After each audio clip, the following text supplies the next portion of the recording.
Thanks everyone and welcome. Welcome to our meeting number 26 of the Environmental Justice Council. And before we get started, if I could just have our colleagues at ERG provide some review of logistics and interpretation. 欢迎大家参加第26次环境正义委员会。Interpreters, sorry, the interpretation rooms aren't open quite yet. We're gonna get to that very, very soon. In fact, welcome everyone to the 26th Environmental Justice Council meeting. My name is Kessel and I'm with ERG, a contractor supporting this meeting. Before we get started, I have some interpretation logistics to go over.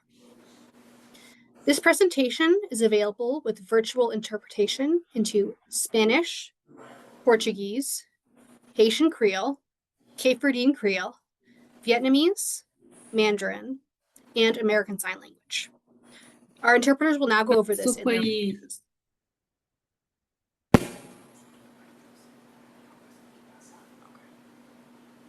Or Spanish, would you like to say that?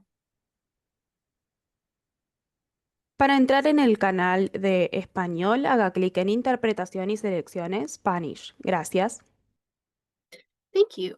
Portuguese, please. Para entrar no canal em português, clique no ícone Interpretation e selecione Português. Obrigada. Thank you. Cape Verdean Creole, please. Para participar na crioulo, clica na ícone Interpretation e seleciona Cape Verdean Creole.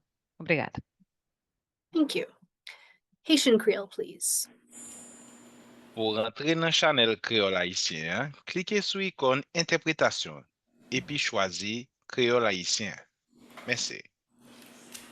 Thank you. Mandarin, please. 要以普通话参加会议，请登机口语图标并选择 Chinese. Thank you. And Vietnamese, please. Để vào kênh bằng tiếng Việt, hãy nhấp vào biểu tượng Interpretation và chọn Vietnamese. Thank you. Thank you. All right, now I'm going to turn on the interpretation rooms.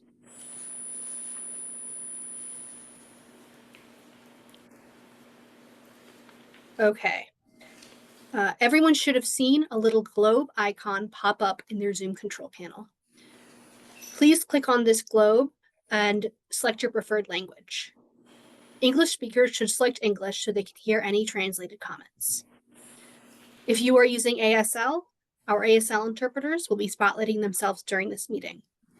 You should also be able to pin them to the top of your screen. If you don't see the Se interpretation vocês não icon, verem you can o click on ícone de interpretação, vocês podem clicar no mais, no botão mais, que são 3 pontinhos do lado direito no painel de controle. Vai abrir um menu e você pode selecionar Interpretation lá. Teremos também legendas nessa sessão. Você pode ligar e desligar no ícone CC ou no mais em Closed Caption.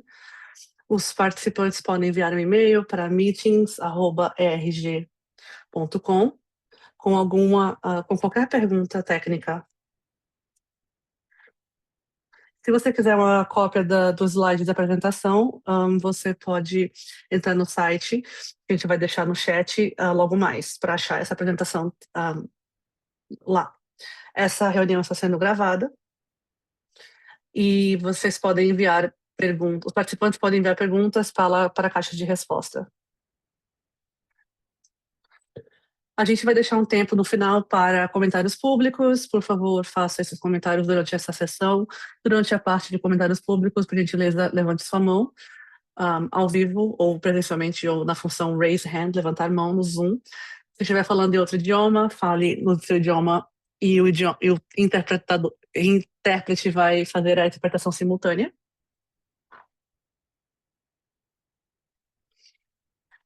Por favor, limite seu comentário para 2 minutos, para que todos possam ter a chance de fazer um comentário.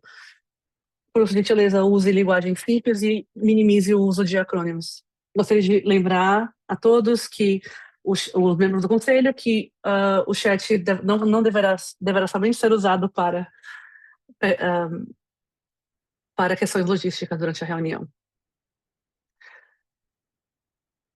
Pedimos também que os membros do conselho deixem suas câmeras ligadas durante a reunião. E isso completa nossas instruções logísticas. Eu retorno agora a palavra para Maria Belém. Obrigada, Castle. Vamos para a agenda.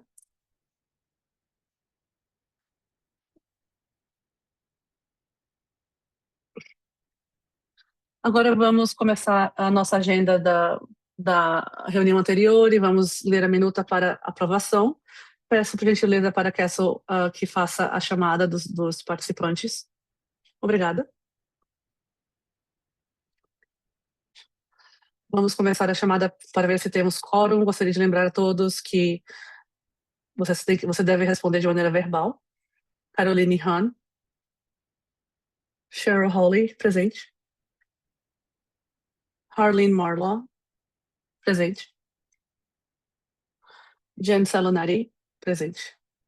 Lydia Lowe, presente.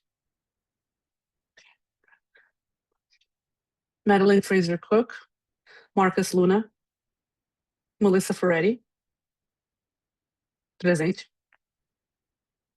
Miles Gresham, Patricia Spence, Paula Garcia, aqui. Peter Matthew, aqui. Sophia Owen.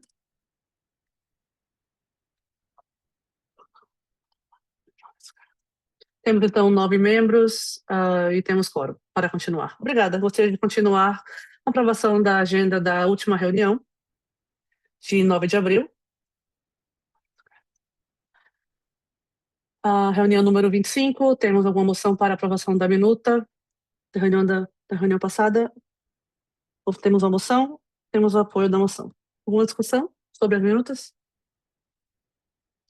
Sobre a minuta, perdão. Agora, os membros podem votar em favor ou em oposição, se vocês quiserem fazer a gente poder fazer a chamada. Caroline Hahn, Cheryl Hawley. Favorável. Harleen Marlaw. Aprovado. Jen Salonetti. Concordo. Lydia Lowe. Sim. Madeline Fraser Cook. Marcus Luna. Melissa Martin Ferretti. Sim, aprovo. Miles Gresham. Patricia Spence. Paula Garcia. Sim. Peter Matthew. 4. Oh, perdão. Sophia Owen e Maria Belém Power. Aprovo. E com 9 aprovações, a minuta da reunião anterior foi aprovada. Obrigada, Sofia. Agora, para a porção de comentários públicos, teremos uma sessão de comentários públicos no começo da reunião e depois no final da leitura dos itens da agenda de hoje. Temos algumas notíficas para a participação de comentários públicos presencial ou online também. Vamos fazer aqui, vamos começar os comentários. Se vocês estiverem falando em outro idioma, você pode falar no seu próprio idioma, não precisa esperar que a tradução seja feita, por será feita a tradução simultânea pelo intérprete. Vocês podem também enviar o comentário na caixa de perguntas e respostas. Por favor, limite seu comentário para 2 minutos. Se você estiver presencialmente aqui, você pode levantar a mão e eu irei até você com o microfone para fazer o comentário. Por último, peço que falem devagar para os tradutores, os intérpretes, e mantenham seus comentários em até 2 minutos, para que todos possam falar. Obrigada. Não vejo ninguém levantando a mão presencialmente. Tem alguém online? Sim. Temos Wig Zamore. Você pode, por gentileza, sair do mudo? Sim. Sim, aqui é o Wig Zamore, eu sou de Somerville. Eu sou uma ativista há muito tempo de meio ambiente, saúde, transporte e líder na questão de meio ambiente. Eu gostaria de saber com quem eu posso falar para tratar de questões de melhorias de regulamentação com relação a transporte, no que diz respeito a partículas ultrafinas e barulho, porque essas partículas ultrafinas elas são mais perigosas do que partículas finas, A gente não tem muita regulamentação nesse sentido. Eu já consultei mais de 100 documentos, tem literatura disponível nessa área de saúde ambiental. Então, se alguém puder me conectar com o comitê ou com qualquer outra pessoa, no sentido de conseguir promover essa proteção ambiental, eu agradeceria demais. Obrigado. Obrigado, WIG. A gente pode deixar o meu e-mail aqui no chat para que o WIG, ou eu posso também te enviar um e-mail, WIG, para seguir, para dar procedimento a essa sua pergunta. Claro que isso vai além do escopo do IEA, mas a gente pode dar algumas dicas de como abordar essa questão. Ok. Obrigado. Bom, eu não vejo mais nenhuma mão levantada, mas tem alguns comentários na questão de perguntas e respostas que eu posso ler em voz alta. Seria ótimo, obrigado. O David Dell falou: ontem à noite eu participei num webinar sobre agricultura regenerativa para um espaço de 15 acres em Martha's Vineyard, e eles propuseram reduzir o cultivo de produtos locais para reduzir efeitos climáticos. Esse webinar, essa sessão foi organizada por Woods Hole Climate Research Center. Obrigado. E é só isso por enquanto na caixa de perguntas e respostas. Ok? Sim, você pode levantar, por gentileza? Alguém tem o microfone? Ok. Vou trazer o microfone ao pódio também. Meu nome é Sarita Hudson, eu sou diretora executiva de estratégia e desenvolvimento do Instituto de Saúde Pública em Western Massachusetts, na parte oeste. Agradeço pela oportunidade de vir aqui, ver o pessoal do IEA aqui pessoalmente e trazendo essa sessão no oeste de Massachusetts. Eu agradeço também pelo local que foi cedido aqui, o Hitchcock Center. Hitchcock Center é um dos nossos parceiros. Tem um aplicativo que chama AirWatch App, que faz parte da rede sobre qualidade de ar limpo.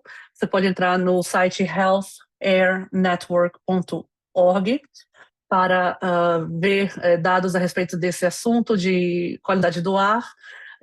Tem muitos dados disponíveis sobre Massachusetts inteiro, e esse app ele permite que você possa engajar com a comunidade, com os líderes locais e os residentes também. Obrigada, Sarita. Obrigado. Mais alguém? Ok, portanto, vamos agora ouvir o subsecretário de Energia, Mike Judge, que vai fazer a apresentação e falar do decreto executivo sobre a distribuição energética.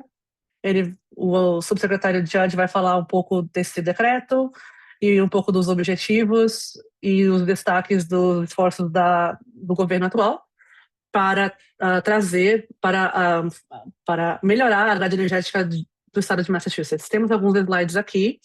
A gente pode ir para o próximo, por gentileza. Governadora Haley emitiu uma ordem executiva, um decreto executivo em 16 de março, perdão, e eu quero falar um pouco do cerne dessa ordem executiva, desse decreto executivo, perdão, que seria a expansão do nosso fornecimento de energia. Então, a gente está lidando com muitas questões de fornecimento. No último ano, e particularmente, entrou algumas coisas se destacaram, entre outras. A gente está vendo um crescimento muito alto do uso de eletricidade, então a gente está identificando a necessidade de uma demanda adicional para poder de um fornecimento adicional. Então a gente vai tentar adicionar 10 gigawatts de novos fornecimentos energéticos, e 4 gigawatts será energia solar no estado. Também vamos abordar a questão de usar a rede energética de maneira mais eficiente e também adicionar 2,5 gigawatts de outros novos recursos energéticos, não necessariamente solar, mas talvez hidroelétrico, perdão, ou algum outro tipo de recurso. Também estamos considerando adicionar mais 10 gigawatts até 2035 e ainda mais 5 gigawatts para armazenamento de energia gerada, a fim de otimizar o uso, a operação da grade elétrica. Isso deixaria a energia mais acessível e mais limpa para todos. Então, a nossa análise, a última análise, mostra que se a gente adicionar 10 gigawatts nos próximos 10 anos, a gente vai economizar 10 milhões de dólares em custos para reparos. Então, o próximo slide, por favor, tem outras coisas que eu diria, esse tipo de coisa que merece destaque do decreto executivo. Bom, entre outras coisas, seria uma série de licitações que a gente abriu para poder atingir alguns objetivos no fornecimento energético. Algumas dessas aquisições seriam multiestaduais, em torno de energia eólica limpa e offshore. Também isso seria enviado para o Departamento de Utilidades Públicas logo mais. Temos também aquisições de armazenamento de energia, mais ou menos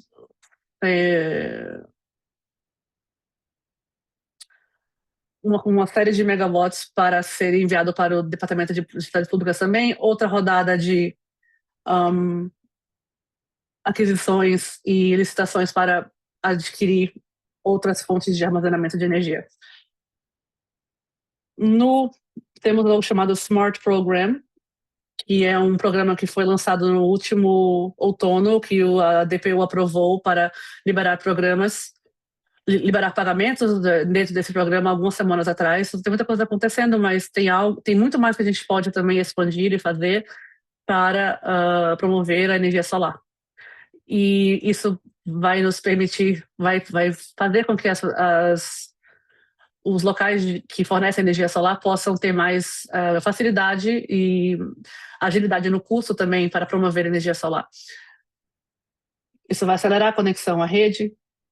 A gente está tentando trabalhar com o Departamento de Utilidades Públicas nesse sentido, tentando quebrar algumas barreiras para a instalação de painéis solares.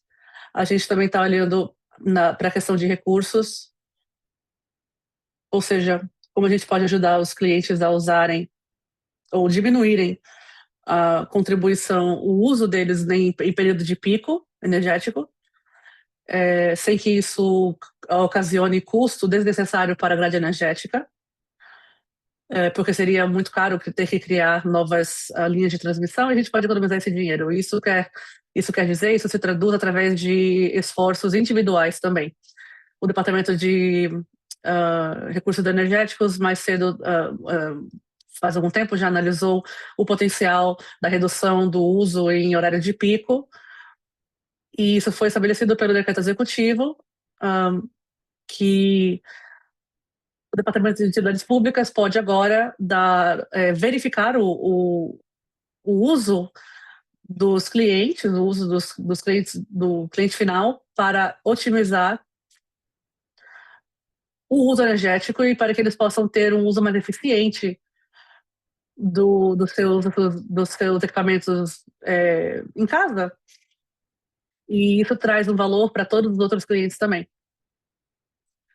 Então, o foco muito grande aqui na energia solar e nos recursos ligados a isso. A questão do armazenamento energético também, a gente viu uma série de projetos que facilitam o pedido de licenciamento, e também numa escala menor,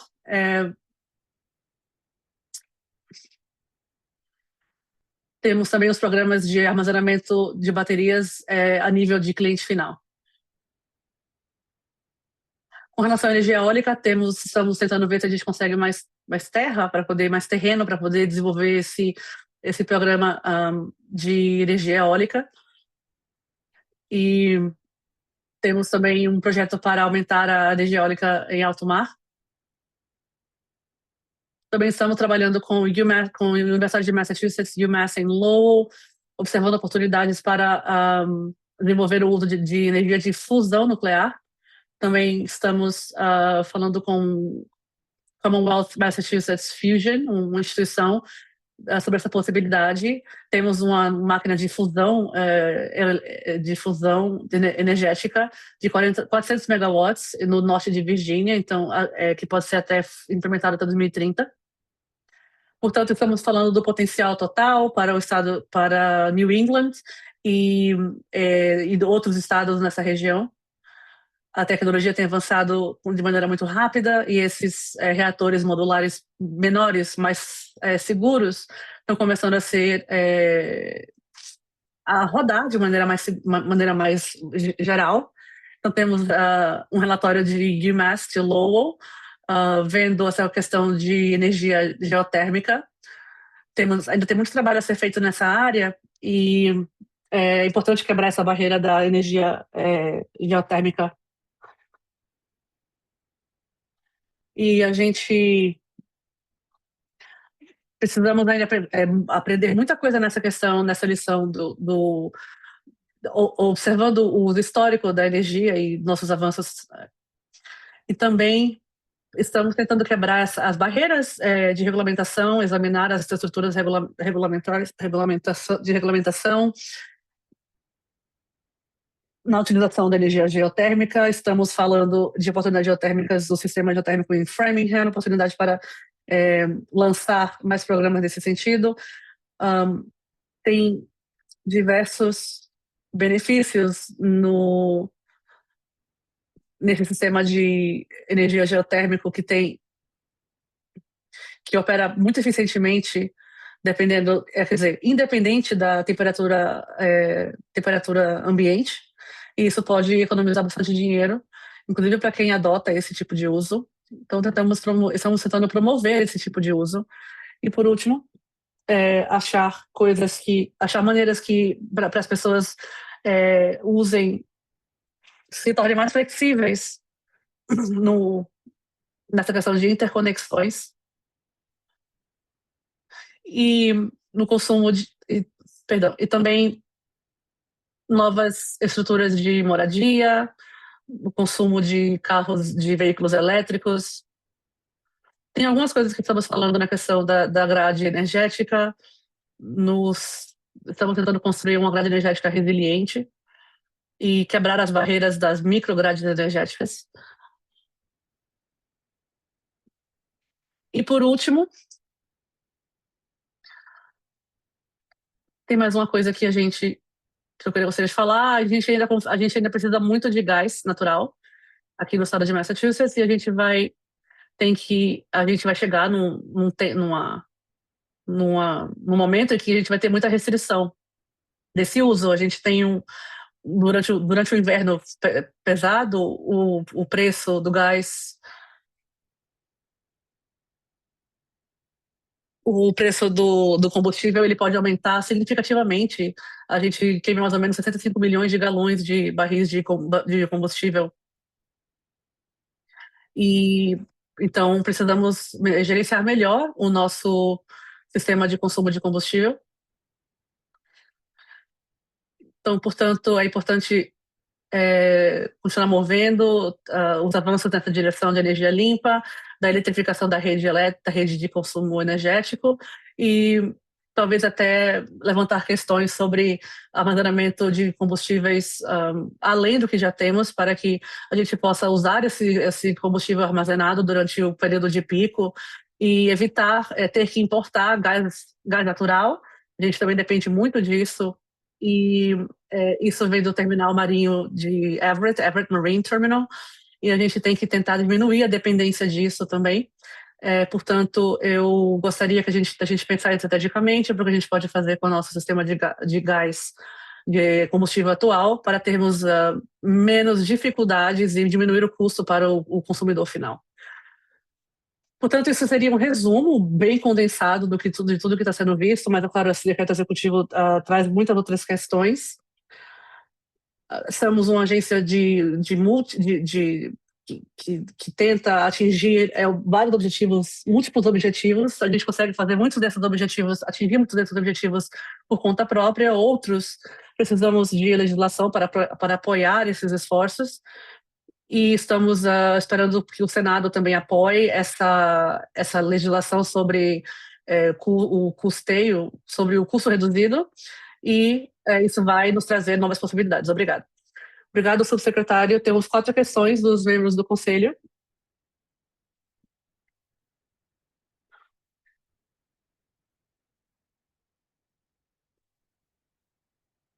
Algum membro do online que tem pergunta? Sofia.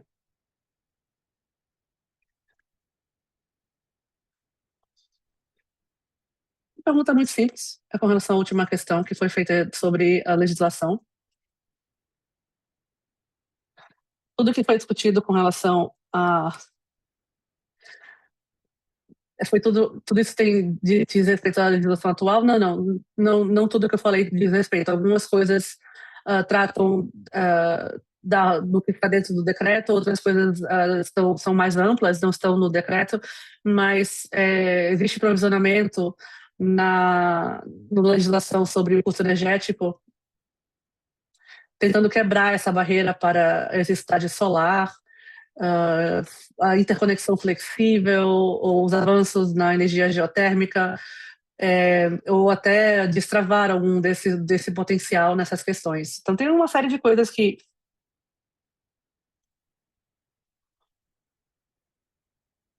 Então, a gente está tentando quebrar essas barreiras, não somente dependendo do apoio legislativo, mas também sozinhos. Outra pergunta, quer dizer, eu tenho uma observação, peço por gentileza que fale perto do microfone para que os intérpretes possam ouvir o que está sendo dito. Eu queria fazer um comentário, eu acho muito bom querer diminuir essa dependência de combustíveis. As pessoas que moram em casas, às vezes, não têm condições de trocar os seus eletrodomésticos e fazer uma atualização da estrutura energética da própria casa. Então, tem algum plano para essas pessoas que não têm condições de fazer isso? Sim, claro. Eu acredito que Mass Save tem incentivos, tem subsídios para esse sentido. A gente está tentando fazer alguns retrofits também, né, em algumas casas que não são mais aptas, e tentando ajudar nessa transição dessas estruturas residenciais, mas também isso sim faz um pouco parte dessa questão da redução do uso de combustíveis. A gente quer trazer novas tubulações para o distrito, para a região. A gente quer trazer isso de maneira estratégica, redefinir a distribuição das localizações de armazenamento energético. Isso vai ajudar a reduzir o custo energético para todo mundo, vai ajudar a reduzir o custo de combustível, de eletricidade. Frequentemente as pessoas não imaginam, não conseguem ver como essas coisas interagem, a distribuição energética e também a distribuição de combustíveis, porque uma coisa é diretamente ligada à outra. Então, se a gente consegue reduzir o uso ou consegue controlar o outro, desses dois aspectos, a gente vai ter um impacto significativo. Se você tiver um campus, por exemplo, um campus significativamente de tamanho significativo, usando essa base energética geotérmica, isso vai diretamente reduzir o preço, o custo no sistema de preço de combustíveis. Então, a gente está tentando pensar de maneira sistêmica. Muito obrigado. Alguém online? Ok. Alguém tem alguma curiosidade, perdão, por curiosidade, tem alguma maneira estratégica de olhar para essa questão do campo, desses campos? Quais seriam algumas barreiras que que vocês estão tentando focar? Então, tem também para prevenir a questão da transição. E algumas barreiras há algumas barreiras mais visíveis do que outras. Bem, eu diria que é uma questão, tem algumas barreiras físicas, mas também a questão financeira. Existe uma quantidade limitada de dinheiro para investir, tem toda a questão do retrofit, da renovação, né, da estrutura para que possa acomodar a energia geotérmica. Então, é um desafio, certamente. E uma das ideias seria permitir que as empresas de combustíveis tenham poços geotérmicos para atender alguns clientes particulares, né, ou certos clientes, e hoje em dia eles têm diversos clientes nessa rede.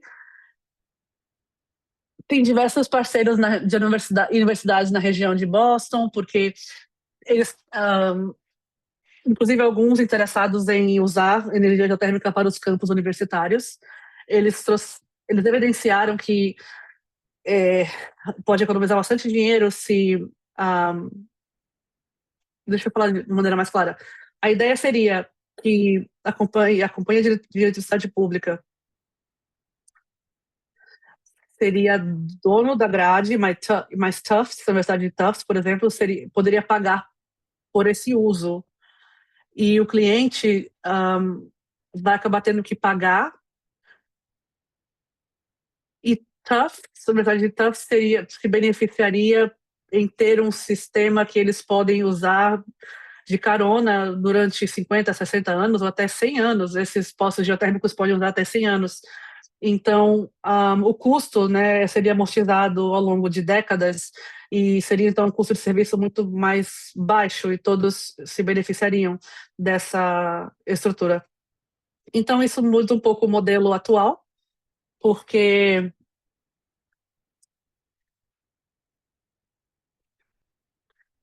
portanto, essa ideia passou na Câmara Legislativa. Estamos agora aguardando a aprovação do Senado. Muito obrigada pela apresentação. Uma pergunta que eu tinha seria se você pudesse falar sobre alguma das métricas que são sendo usadas para medir o sucesso dessa implementação.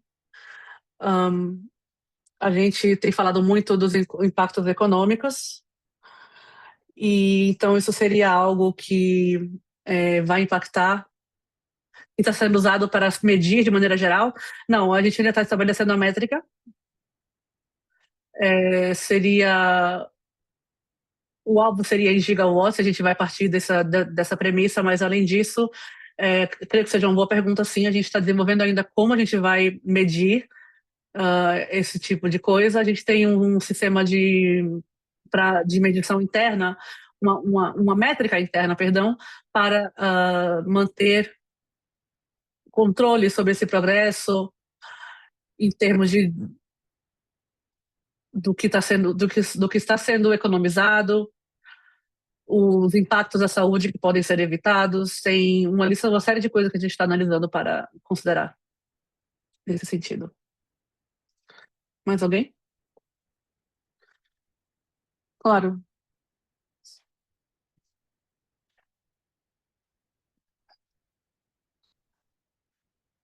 Com relação à Universidade de Tufts e a questão geotérmica, você está dizendo que o Departamento de Utilidade Pública seria dono desses poços geotérmicos e eles iriam pagar tipo uma taxa?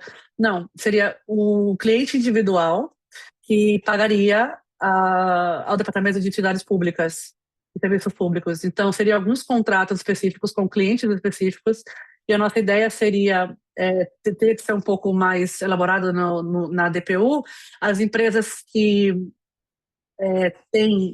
fornecem combustível vai ter que apresentar uma proposta das taxas aplicadas para a energia geotérmica, e então eles vão desenvolver uma estrutura sobre como cobrar os clientes, mas eles não vão eleger esses preços dessas taxas para custear com outros clientes. Seria somente com esse cliente específico, desse contrato específico, se for vantajoso para eles.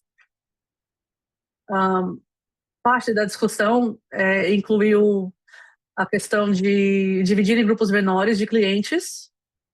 Por exemplo, tem uma empresa chamada Dandelion Energy. Eles fornecem energia geotérmica para residências. A ideia seria fazer um pacotão de 20 clientes e vender isso para o serviço público, e para que eles possam então tê-los como cliente. A gente está tentando o cliente final não teria nenhum custo associado para criar esse poço geotérmico. Então, a ideia seria que nenhum cliente iria pagar para outro cliente fazer essa mudança energética. Só para lembrar, o exemplo que você trouxe de Framingham, do projeto comunitário de Framingham. Eu estou tentando puxar aqui de memória sobre o que você falou.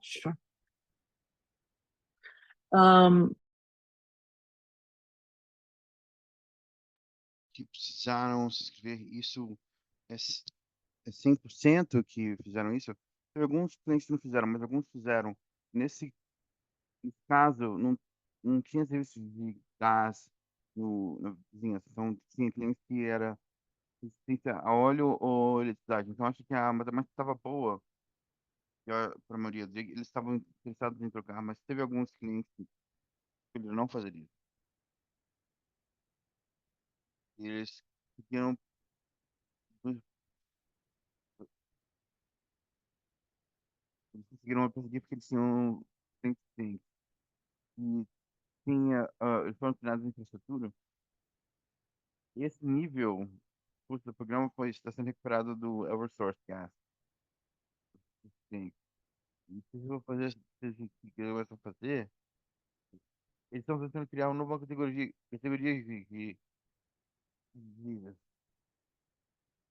de, de clientes. Então, nós estamos nos estágios iniciais, ainda não desvendou isso, então eu não esperaria que fosse nessa direção. Você tem uma pergunta? O que eu acho interessante nessa alternativa, essa, essas estruturas alternativas de investimentos interessantes, mas como que você evitaria uma situação em que as pessoas e entidades que se beneficiam do geotermal seriam grandes instituições e herreiros e vinhas ricos? A gente inicialmente conheceu na nossa linguagem oficial era que qualquer um pode fazer. E as utilidades eles não queriam estar em cada caso individual. A gente também ouviu da indústria dizendo que as utilidades estavam passando no seu mercado. Então a gente estabeleceu um limite mínimo, de uma cidade, de capacidade de megawatts. Então, se você conseguir pegar os clientes nacionais grandes fora da rede de gás, isso pode fornecer muitos benefícios e você pode fazer isso aí. Pode até fazer sistemas de rede com eles. Vou dar um exemplo que os campos drones têm, são inter- inter- interlaçados entre eles em algum lugar. Então, estamos tentando explorar novas passagens regulatórias nos nossos modelos de propriedade para ver se isso funciona, porque os custos iniciais e o fato de que o quem precisa carregar isso 100% hoje, isso tem sido uma barreira, mas a gente quer garantir que tenha equidade, e que não é apenas, não são a gente vê benefícios para todos os clientes, esses clientes institucionais irem primeiro.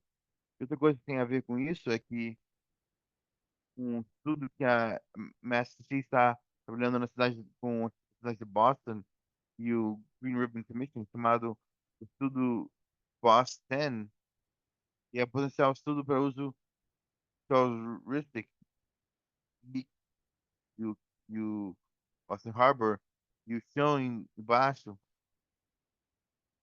com um potencial para geotermal que pode ser implementado na área maior de Boston e servir como uma área ao redor desses campos aquíferos. Ou então a gente pode ter instituições fazerem isso ou vizinhanças para potencialmente. Então a gente está testando a viabilidade disso agora e ver se isso pode ser algo que funciona. Ok, obrigado. Mais alguma pergunta? Estou tentando pensar um pouquinho mais sobre como isso pode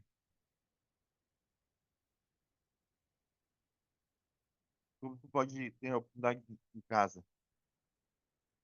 Por exemplo, você mencionou algo sobre a redução de demanda em pico, e eu recentemente, através do Eversource, tinha um medidor smart, não tinha informação sobre como isso poderia ser tão benéfico em uma conversa com um amigo para poder entender mais sobre os benefícios. Então, eu me pergunto onde estão as oportunidades para entender e entender onde estão essas oportunidades. Sim, nós temos um trabalho a fazer e a gente está tentando fazer isso. Tem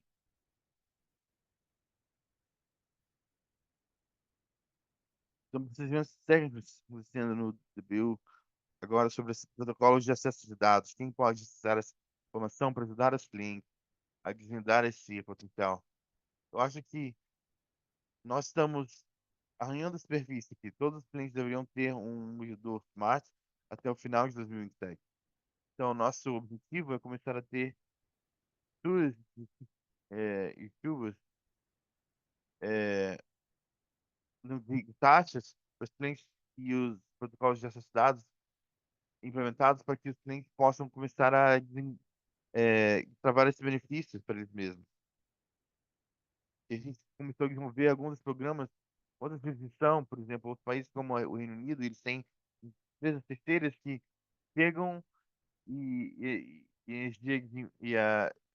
as empresas de energia e serviço, eles fornecem acesso e ajudam a gerenciar, mas isso a gente vai te ajudar a economizar dinheiro e você vai se beneficiar da matriz também. Então, a DPU estabelece a proteção e, e padrões de proteção do consumidor.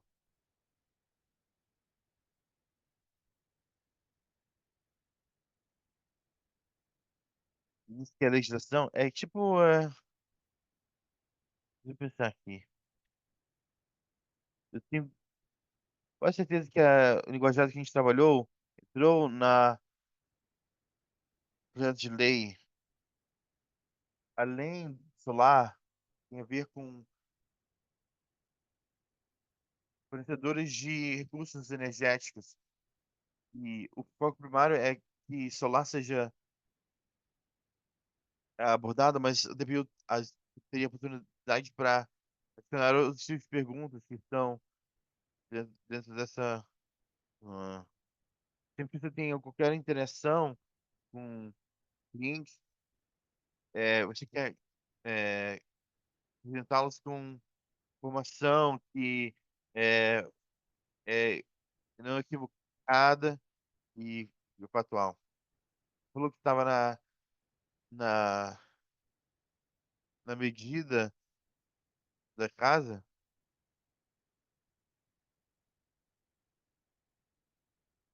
Eu tenho uma pergunta. Ela não está com a câmera ligada. Você quer perguntar e depois a gente vai para. Sim, obrigada. Minha pergunta é no contexto de acessibilidade e o timing, porque eu ouvi dizer que eu já vi que tem interesse em fusão e nuclear avançado também. Até o meu conhecimento não tem nada que está comercialmente disponível. E pela minha sabedoria aqui tem muito. Quando que o nuclear vai ser algo que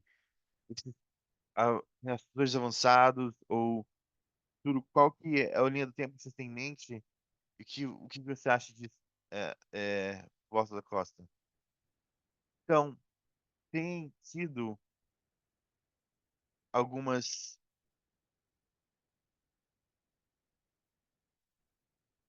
alguns desenhos aprovados de reatores feitos e tem alguns projetos estão em andamento, tem alguns projetos sendo nos estudos de maestro e a sempre tá dando uma olhada nisso. Então, ainda está no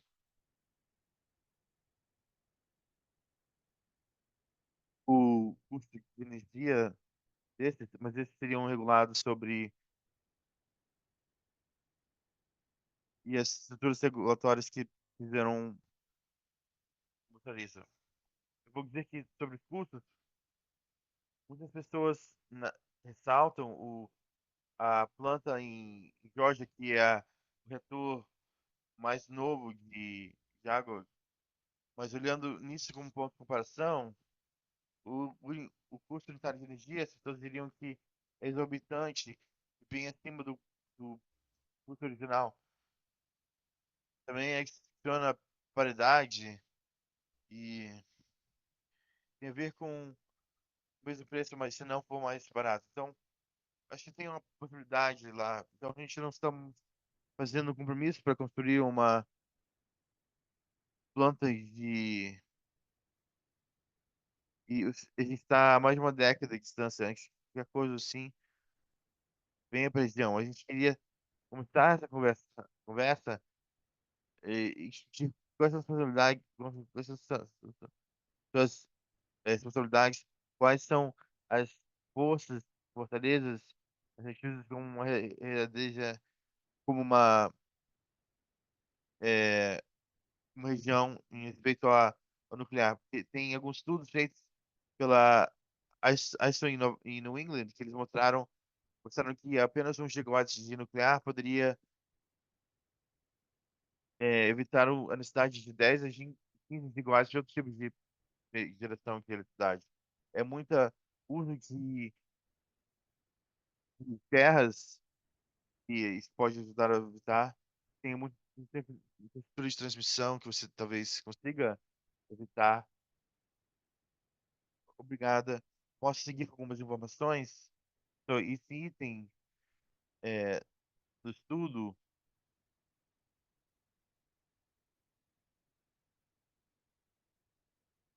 tem algumas preocupações sobre as funções feitas. Essa é a ideia. Sim, muito obrigado. Sim, podemos prosseguir. Obrigado.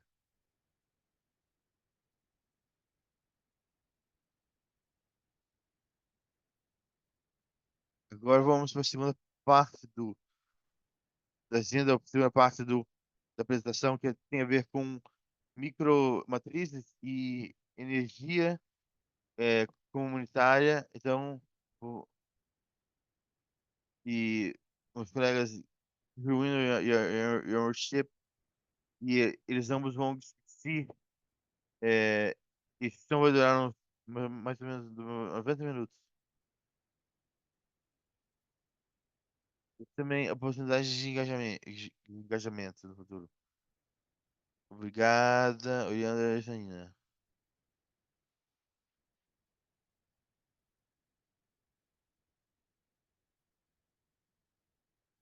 Olá a todos.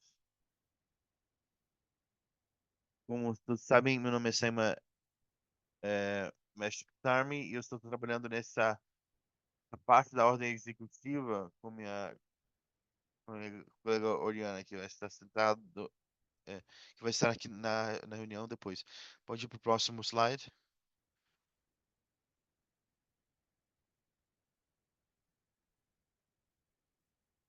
Desculpe, estou tentando avançar os slides e talvez tenha congelado. Ok. Então, para começar, quando eu espero os slides mudarem, para seguir sobre a apresentação do meu colega, a subsecretária Brian. Esse trabalho faz parte da segunda EVA e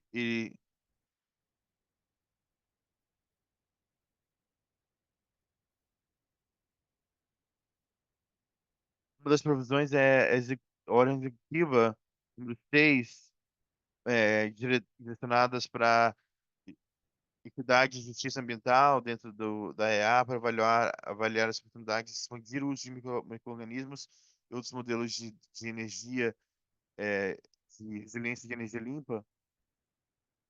Então, tentando aumentar do clima, a gente vê micromatrizes, então não apenas como estrutura de energia, mas também como uma maneira de estrutura de resiliência de energia comunitária. E para fazer esse trabalho, a gente começou a operacionalizar essa ordem executiva e dando o nosso escritório a tarefa de eh, começar um grupo de trabalho para coordenar com o Departamento de Recursos Energéticos o programa de preparação para a vulnerabilidade municipal,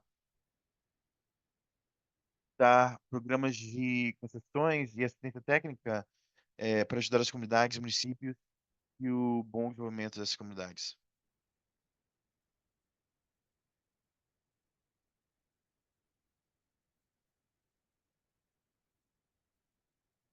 Então, para começar com uma visão geral do que uma micromatriz é, então, micromatriz é um sistema localizado de energia que pode operar enquanto conectado na, eh, conectado na matriz energética maior e pode rodar independentemente durante uma falha. Isso é comumente conhecido como modo isla, ou modo ilha. Então, a micromatriz pode fazer uma variedade de configurações, mas inclui uma combinação de energia local, geração de eletricidade. Estão pensando sobre a instalação de painéis solares, baterias, outros tipos de sistemas de armazenamento de energia, que consegue armazenar energia ou energia gerada na instalação, controlar tecnologias que podem gerenciar o fornecimento de eletricidade e demandar também que as instalações críticas dos prédios que foram servidas pelos sistemas de energia. Então, micro micromatrizes podem ajudar a manter o poder em serviços essenciais como hospitais, a energia em serviços hospitais, é, é, abrigos de emergência, escolas, instalações de segurança pública e serviços comunitários durante a interrupção da matriz. Então, próximo slide. Então, em condições de céu azul, onde, quando tudo está funcionando bem, e nessas condições ótimas, então a micromatriz está em paralelo com a matriz, está gerando, enviando, armazenando, recebendo e comprando energia ou eletricidade. Em condições de céu cinza, tem uma disrupção, onde a micromatriz entenderia que tem uma disrupção, e aí mudaria para modo ilha, e depois o poder que é gerado e armazenado pode ser usado pela instalação, dependendo da construção do sistema, todas as funções principais vão ser mantidas ou baixas condições de céu negro. E vai ficar em modo ilha até que a matriz pode voltar a condições de céu azul. Então, é como se fosse um ciclo. é, Então, o trabalho mais comum nas matrizes tem muitos relatórios, estudos foram feitos nos últimos 10 anos, e esses relatórios exploraram as diferentes aspectos técnicos regulatórios e também alguns dos benefícios e barreiras. Então, o grupo de trabalho que a gente fez revisou todos eles, alguns envolvem a criação de alguns desses relatórios. Então, minha colega Oleandro vai falar sobre as barreiras e muitos desses relatórios têm incorporado algum tipo de engajamento comunitário. Nós queremos fazer um outreach mais extensivo, então, se a gente pensar nisso como eles têm feito trabalho muito bom o nosso trabalho aqui agora é construir uma terceira é, nessa comissão os governos municipais e organizações de sistema ambiental e comunidades. Então, eu vou passar a palavra para minha colega Oleander para dar mais detalhes. Muito obrigado, Saína. Próximo slide, por favor. Olá a todos, meu nome é Oleander Stone e eu sou diretora de parcerias de engajamento de clima na ECA, trabalhando com a Maria Belen, Mike Judge e Trina Macharmi. Então, como a Saína disse,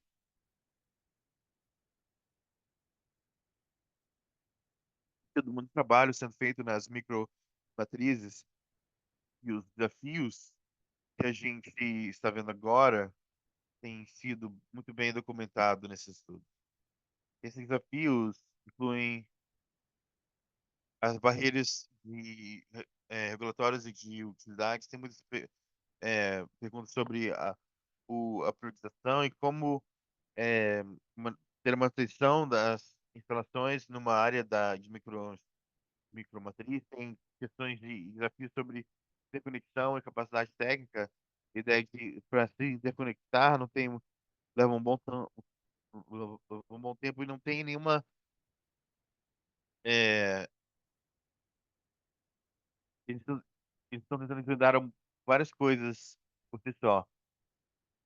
Algum dos desafios, a economia e as restrições tecnológicas, custos de armazenamento e infraestrutura são muito altos.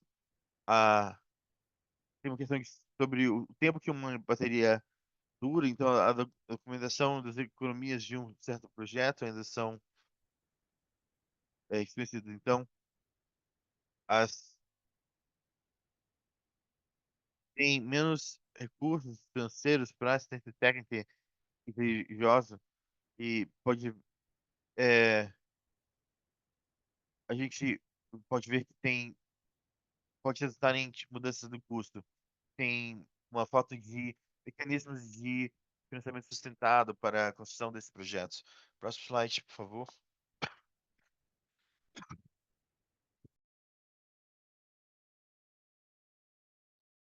Você ainda mencionou, nós estamos tentando fazer vários engajamentos e ter conversas sobre micromatrizes com diferentes tipos de comunidade. E obrigado àqueles que vieram para nossa visita mais cedo hoje para a gente poder ouvir das comunidades como a experiência deles foi com micromatrizes. Tem muito interesse em micromatrizes, muitos tipos de diferentes comunidades.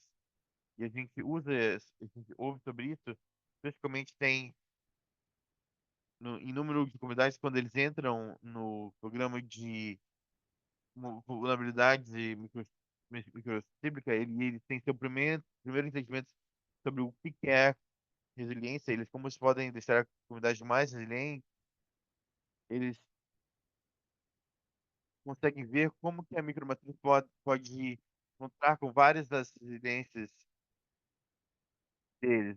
Então, não tem uma iniciativa de implementar os projetos por causa dos desafios em que mencionou antes. Então, um dos lugares que a gente está tentando pensar são situações críticas e algumas da e as possibilidades para construir infraestrutura de mais resiliência. Essas instalações críticas pode incluir hospitais, escolas, delegacias, estações de bombeiro, prefeituras, eh, abrigos de emergência, centros comunitários, teto comunitário. Uma coisa que a gente que aprendeu é que as comunidades os centros podem parecer diferentes, mas uma instalação crítica pode ser diferente com base na comunidade, porque nem toda comunidade tem um hospital ou uma escola. E pode ser que lojas e, e mercados e lojas gerais podem ver como o serviço como uma instalação crítica. A gente também tem ouvido que tem muito interesse nas maneiras que microgrids.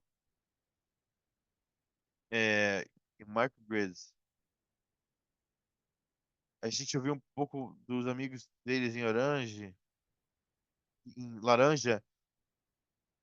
dos amigos de laranja, um pouco sobre o projeto nas escolas primárias, uma coisa que o Bruce não falou é como eles começaram a ver as economias de energia chegando pelo projeto e os comitês escolares se sentiram confiantes o suficiente para contratar um novo professor e no tempo foi um professor que se relaciona com várias métricas e então a escola se achou então até que a escola, que o comitê da escola sentisse confiante o seguinte para contratar um professor que era algo bem grande para eles. Então, a ideia de microfontes pode fornecer um backup quando a matriz está em um apagão. Então, a Saína e eu, a gente somos nós duas partes desse grupo de trabalho. A gente tem trabalhado com ambiente, tem trabalhado com a coalização de equidade de energia limpa, ah, e o que a gente ouve com frequência é de que várias entidades diferentes de pessoal municipal e organizações de ambiental têm interesse e tem RPAs de várias diferentes geografias eh, e tem interesse em micromatrizes. E eles querem entender como que esses projetos podem trabalhar, funcionar nessas comunidades. As pessoas querem conhecimento sobre como levar esses problemas. Eles são projetos que querem fazer debaixo dessas comunidades. E eles têm interesse renovado temos algumas oportunidades de engajamento no qual estamos trabalhando. Queremos fazer entrevistas com partes interessadas. Eles estão ativamente planejando um workshop all day, onde era possível convidar pessoas do Massachusetts para conversar sobre os diferentes projetos e também falar sobre recursos que estão disponíveis. A gente quer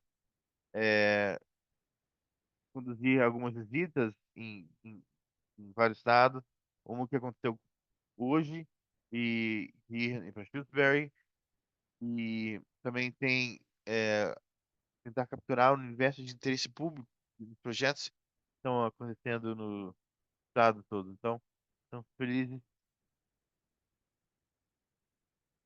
Então, se vocês puderem ir além do slide, se eu pudesse,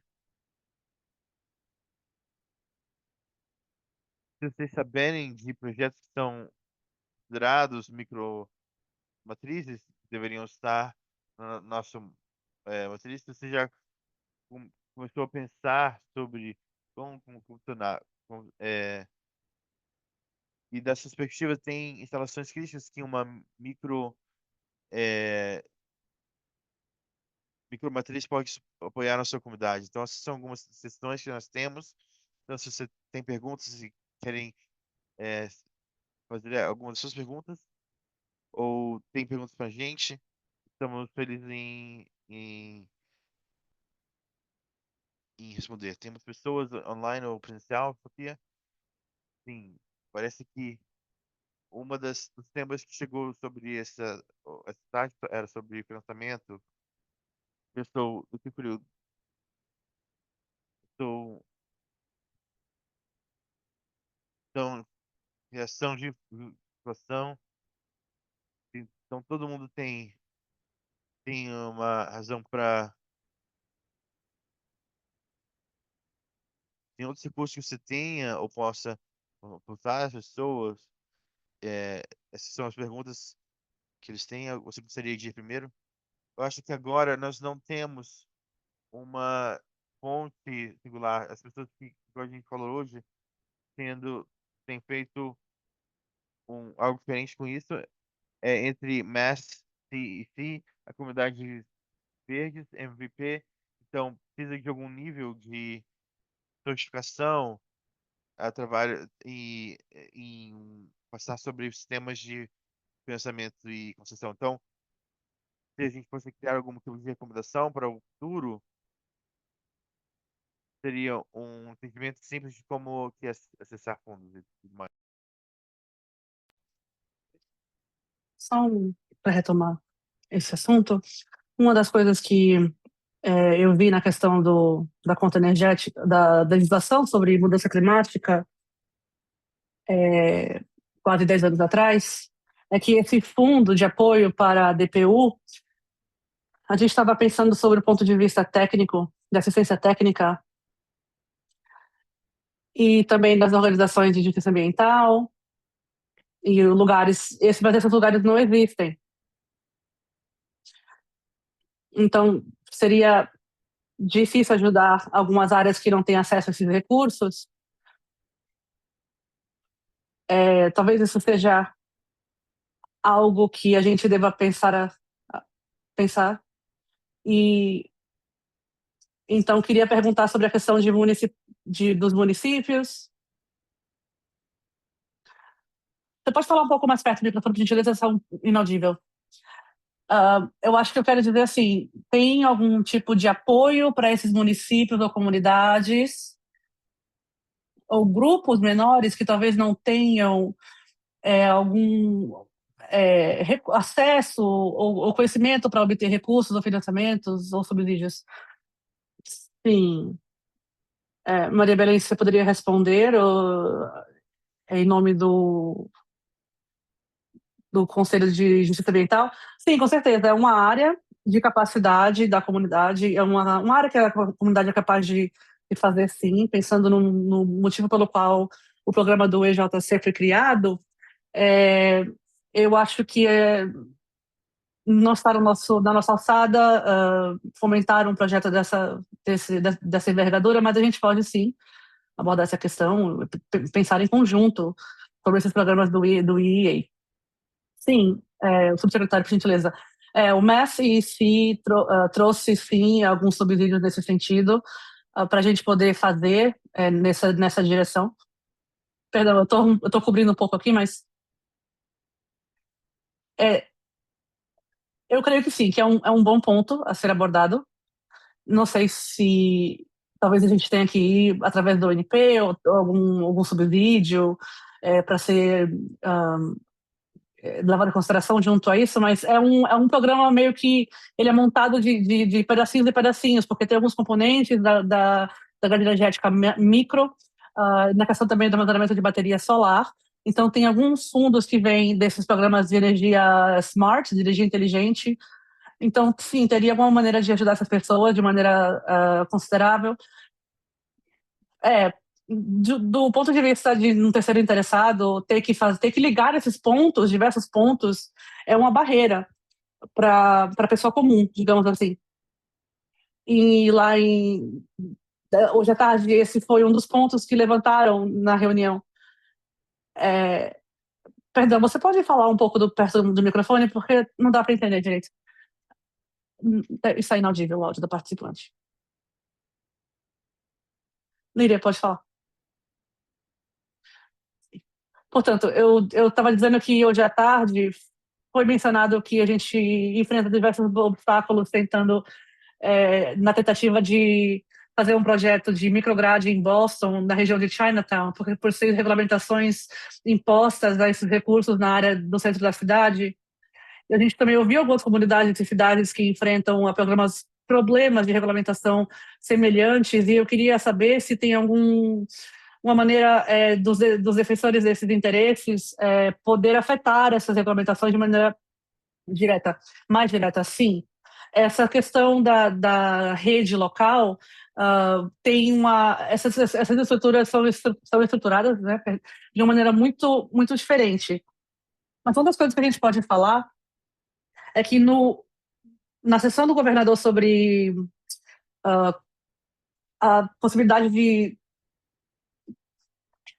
é uma sessão direta do capítulo 164 que pode esclarecer o tratamento dessas regulamentações de microgrades de múltiplos clientes. Então, se você tem um cliente, você pode criar um uso único dessa micrograde ou rede de distribuição, porque esse cliente não vai infringir os serviços de utilidade pública.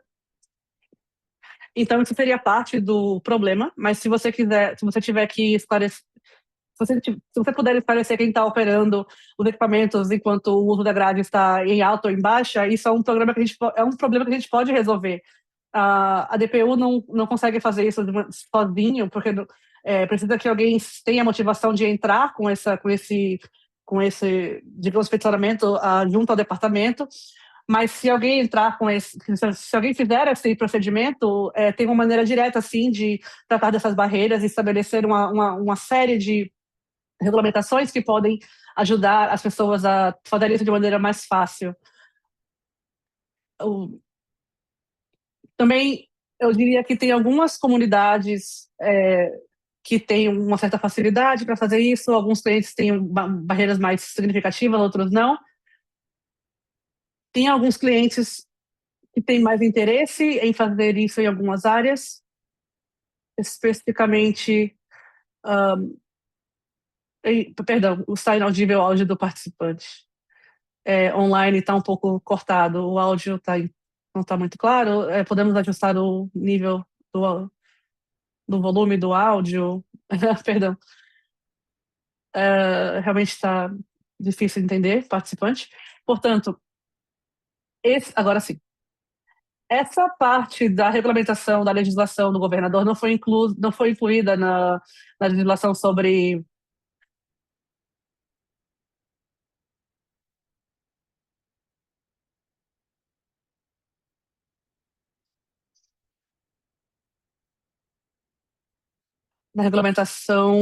o projeto de lei de acessibilidade econômica. Tem alguém que levantou a mão na audiência? Sim.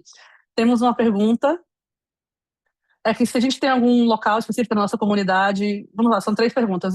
A primeira pergunta seria com relação aos caminhos possíveis. O subsecretário Judge falou das diferentes peças que se conectam. Minha pergunta essencialmente seria se há algum plano para montar um manual, digamos assim, ou algum modelo de inspecionamento dos locais para que os grupos possam acessar esse documento e não ter que inventar a roda a cada vez que eles querem fazer alguma análise nesse sentido.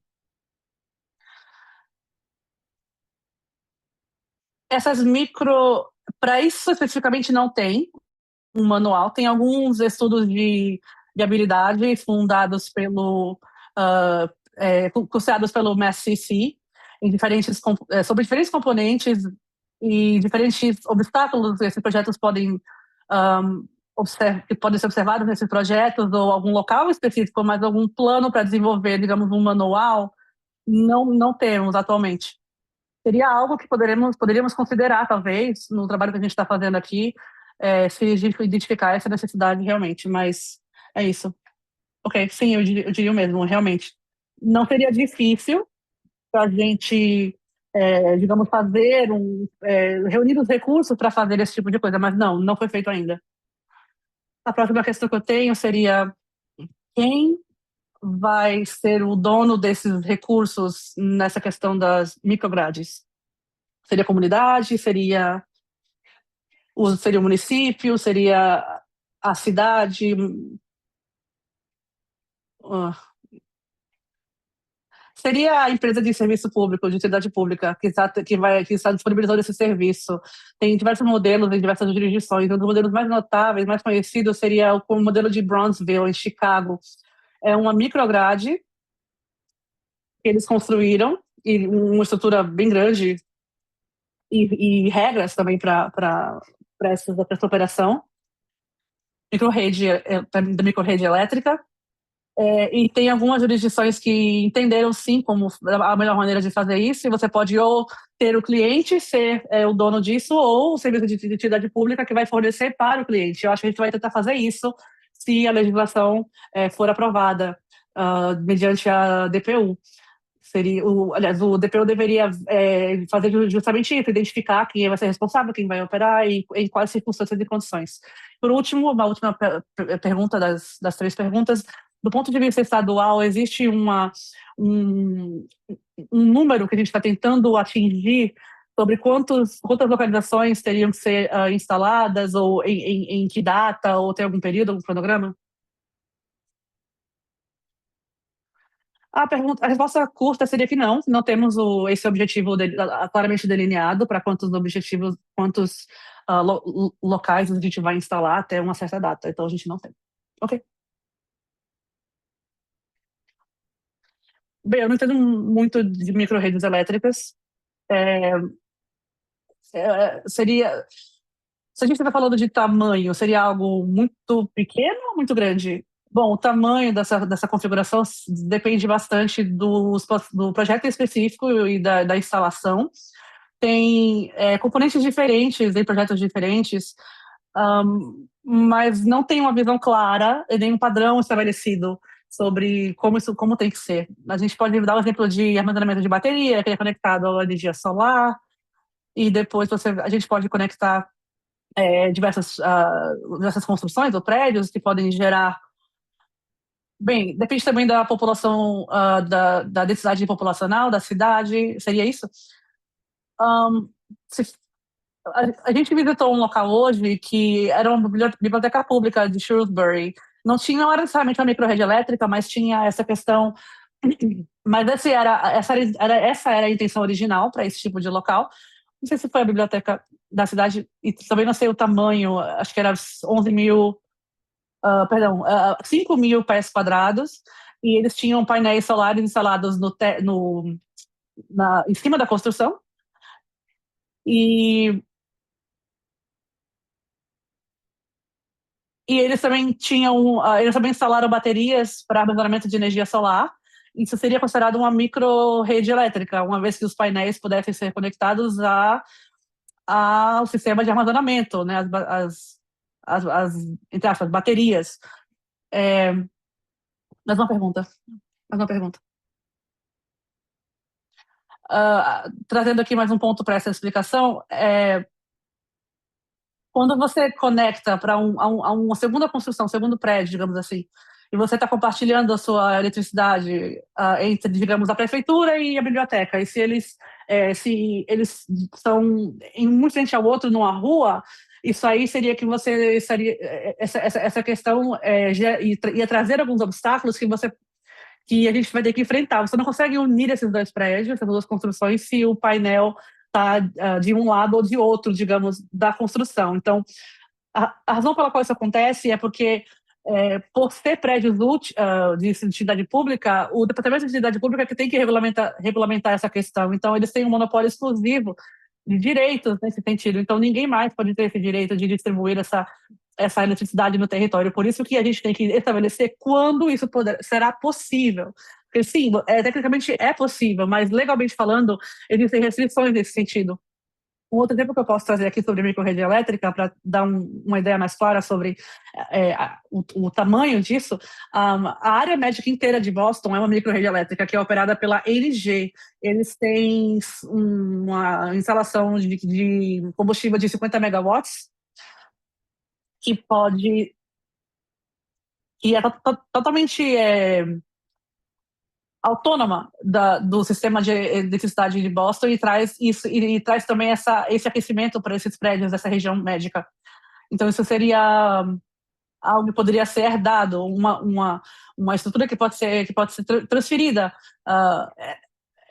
Isso seria uma situação meio peculiar, mas a microrrede pode ser uma bateria pequena para um prédio, ou pode ser uma série de redes elétricas que vai fornecer eletricidade para um campus inteiro, para um conjunto de construções. Então, tem diversas escalas para esse sentido.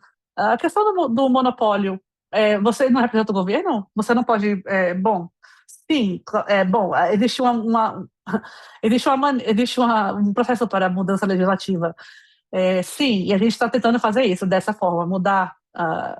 Porque já faz muito tempo, né, que a gente está tentando fazer isso. Então, bem, a gente está tentando fazer isso, sim, mas também existe essa preocupação. Eu não estou só tentando falar assim o que seria dito, mas se você deixar qualquer cliente determinar quem vai fazer a manutenção, quem vai fazer o cabeamento, quem vai manter a qualidade do serviço. Tem muitas coisas que a gente tem que levar em consideração, então temos que ter uma regulamentação muito clara a esse respeito. Mais um comentário? Eu creio que isso seria em resposta da pergunta sobre as instalações críticas.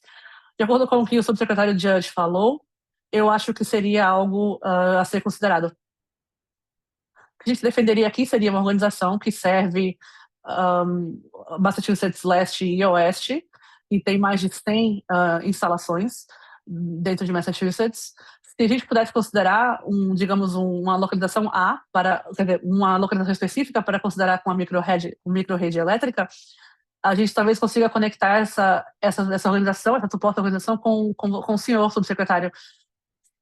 Sim, a gente poderia entrar em contato, sim, com você e falar com você offline e a gente fazer alguma apresentação mais formal. Obrigada.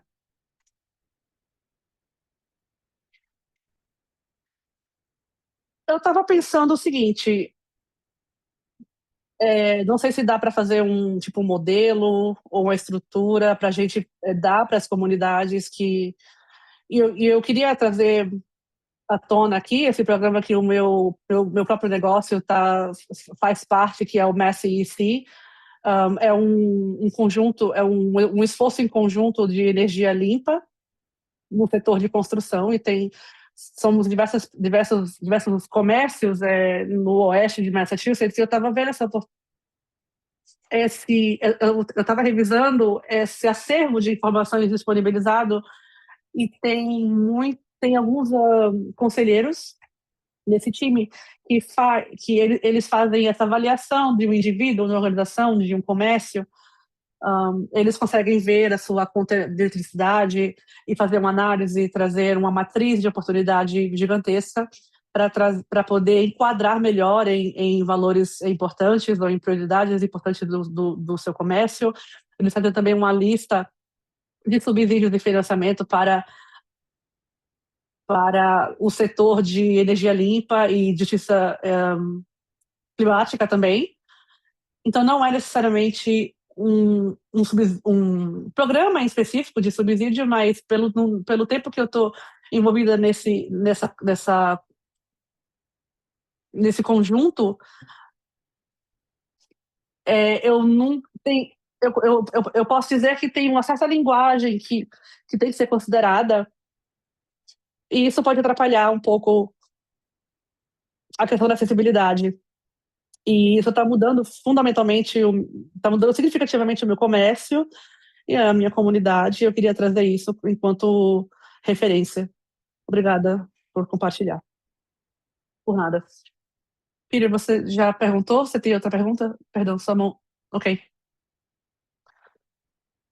Mais alguém? Caso contrário, eu agradeço. E agora vamos para a porção dos comentários públicos. Por gentileza, mantenha o seu comentário curto para que todos possam falar. E levante sua mão para se quiser fazer um comentário oral no Zoom ou presencialmente. Tem alguém online que quer fazer algum comentário? Online não temos alguém, não temos ninguém, mas na caixa de perguntas e respostas temos alguns comentários. Você quer ler?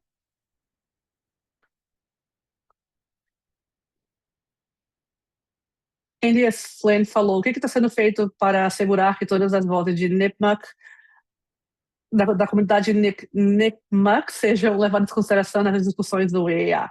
A nação Nipmuc Hassanamisco, da tribo Hassanamisco, não foi incluída nessas conversas, e representação é algo importante para a gente. A gente é reconhecido no Decreto Executivo 126 e também no NCAI. Obrigado. Assinado Candy Flynn, vice-presidente NN, diz que seja Nipmuc Nation, Hassanamisco, da tribo Hassanamisco. Muito obrigada. Eu posso entrar em contato e falar com os representantes dessa tribo, mas a gente pode também conectar de maneira individual. alguns comentários sobre um comentário da uma pessoa chamada Sari Kayali.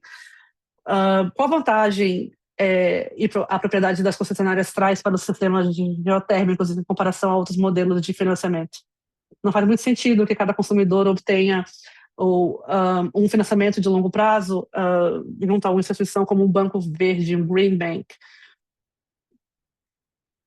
Eles também falaram, essa pessoa comentou, tendo trabalhado em projetos de microrrede elétrica comunitária em Chelsea, um dos maiores obstáculos foi o período de análise de interconexão, causado grande parte por ineficiências burocráticas por parte de concessionárias, e existe algum caminho para existir essas concessionárias? Ou para aprimorar esse processo de interconexão? Muito obrigada. Talvez eu peça para alguém responder isso. Peço primeiro para o subsecretário Judge, se quer responder. Sim, a gente está tentando constantemente melhorar esse processo de interconexão e tem uma série de procedimentos que a gente está vendo agora. Os serviços públicos têm um mecanismo de execução que eles têm que respeitar um certo prazo, senão tem penas, né, punições que são efetivadas para manter uma certa eficiência nesse processo da interconexão. No que diz respeito à questão da energia geotérmica, os serviços de entidades públicas têm uma habilidade peculiar no que diz respeito a isso. Digamos que obter um subsídio que vai durar durante 50 ou 100 anos, que é o tempo de vida de um sistema geotérmico, isso não seria viável para uma pessoa ir para um banco e conseguir esse empréstimo, digamos assim. Mas os departamentos de entidades públicas têm um status exclusivo, digamos assim, que pode sim pedir esse tipo de investimento. E essa amortização longa, né, a gente tem equipamento que dura 100 anos, então seria algo mais viável nesse contexto. Essa capacidade de financiar projetos durante esse tempo longo traz para a gente a possibilidade de entregar esse serviço ou um financiamento para o cliente final de maneira muito mais acessível do que um banco traria para um consumidor final. Isso também traz para a empresa de combustível um potencial para alavancar essa questão do uso. E a gente está tratando até com companhias de combustível para tentar aliviar uma certa tensão que pode ser criada nesse sentido. Então, a gente está tentando facilitar essa transição. Isso trata de maneira geral o que você está falando, eu entendo o que você está falando, a questão de outras viabilidades, outras possibilidades de financiamento, mas é imensamente difícil, porque não tem muita opção disponível, digamos assim. Então, a gente está tentando abordar desse ponto de vista para ver se é viável. Ok, obrigado. Resta mais algum comentário por escrito? Não tem nada por escrito. Não, tem sim. David Dell falou que um centro de pesquisas usa conexão à água, a lençóis freáticos, no verão, um pouco inaudível. Ok. A senhora Paula Garcia trouxe um comentário no chat, um recurso aqui no chat. Temos também um comentário de Richard, que diz que o município deveria estabelecer redes elétricas, o design de redes elétricas municipais para que as autoridades públicas possam controlar os custos ao longo do tempo. Muito obrigada. Então, vamos tentar para a próxima reunião do Conselho de Distrito Ambiental, para que essa reunião possa acontecer em Stockbridge. A localização específica ainda vai ser determinada. Legal, adorei. É o meu bairro, né? Então, eu gostei muito. Talvez a prefeitura seria uma ideia. Seria dia 13 de agosto. Lembre-se, por gentileza, que a gente vai ter uma avaliação aqui no final desse Zoom. Tem alguém que possa fazer a moção para suspender a reunião? Eu faço a moção. Alguém apoia? Eu apoio. Alguma discussão além do que foi discutido? Sofia, pode fazer uma chamada, por gentileza, para encerrar a sessão. Camila Bornet. Madeline Fraser Cook. Melissa Hardy Ferretti. Sim. Cheryl Holly, sim. Caroline Hahn. Lydia Lowe, sim. Marcus Luna. Peter Massey, sim. Sophia Owen, sim. Jen Salonetti, sim. Patricia Spence. Miles Gresham. Harlene Morwall, sim. And Paula Garcia.